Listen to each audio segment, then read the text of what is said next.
Doon sa 9.5 because yung House version naman talaga as I mentioned to you earlier, di ba? Wala naman talaga insertions eh. Yung 9.5 billion pesos na amendments nila are all institutional amendments like yung sa NFA or sa DA, yung sa Palay at saka yung sa DOH. May nagalaw lang ng konti doon dahil dinagdagan pa namin sa DOH. Kasi nga, para matugunan yung Tier 2 doon sa medium cost man lang mag-approximate.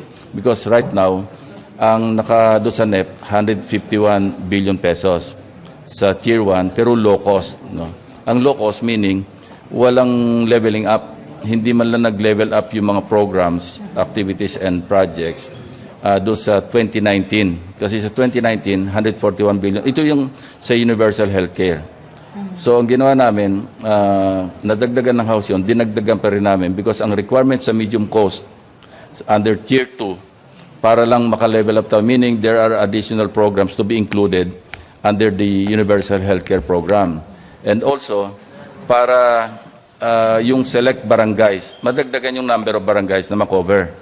Sa high cost, all barangays will be covered. But yung funding requirement is too big, 257 billion.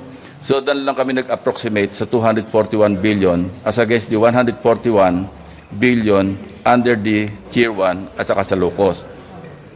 Kung hindi namin dadagdagan, parang walang universal healthcare. Kasi walang leveling up eh. Walang improvement, walang additional health programs, wala ring additional barangays.